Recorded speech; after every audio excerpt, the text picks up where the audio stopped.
Hi, this is Zach Mead from Zach's Traders Cafe with a look at the major markets on Friday, the 22nd of July. Starting with the FTSE 100 and just a hint of a rising wedge bearish formation there, but that could still fail as long as the index remains above the 10-day moving average of 66.78 and also remains above, obviously, the floor of this formation or notional formation around that same number, perhaps down to 66.50.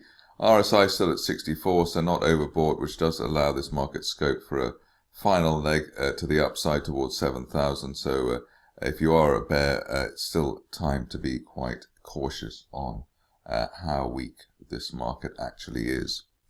On to the DAX, and here we've got a situation where it's basically a range trade, breaking above the 200-day moving average. It's 10,071, and while above that, up to the top of the range, the post-April range at 10,400. So relatively narrowly defined and relatively simple, we hope, as far as the German index is concerned. On to the Dow, and unbelievable in terms of how strong this market's been. Obviously, we couldn't go up for a 10th day in a row yesterday, but still above the 10-day moving average at 18,432, and while above that on an end-of-day close basis, we still have our 18,800 target in prospect, which is a March resistance line projection.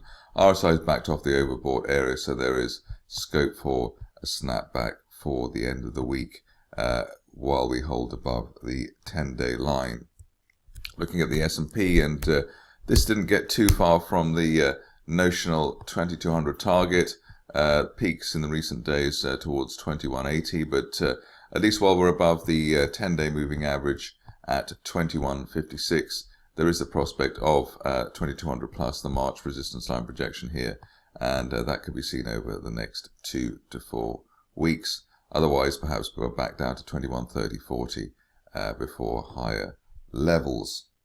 Onto the Nasdaq, and this still on the side of the bulls, with a gap higher in the middle of the week, above the 10-day moving average of 45.93. We wouldn't really want to blink as far as the upside scenario is concerned, which at this stage is a retest of former November-December resistance last year up to the 47.40 zone, 47.30.40.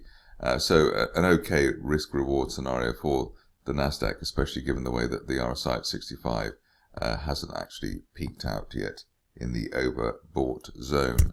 On to the currencies, and cable looking as well, probably the way we expected it, just in a range between the 10 and 20-day moving averages. It's still in that range as far as the price action is concerned, i.e. 131 to 133. Probably looking for a final, or at least a third retest of the 135 zone, which is the effectively the 1 month resistance, or the resistance since the Brexit collapse. Early and end of day close at this stage back below 130.65. This week's intraday floor would really suggest that a retest of 128 and the floor of this falling trend channel from last year is on the cards. Onto the euro and euro dollar, an interesting candidate for technical analysis in the sense that we've got all the near-term moving averages falling, but support still coming above the major support line, or the uptrend line rather, from November last year at 109.50.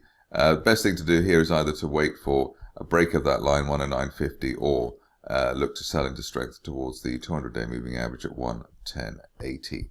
As far as dollar yen is concerned, almost exactly hit the predicted 107.50 line there earlier in the week. I think 107.49 was the best level that we had for Thursday, so it really did see that resistance line there from December. The situation now is probably one we'll be looking to sell into strength towards that 107.50 zone with a stop loss just above it, looking for a sub 105 dip.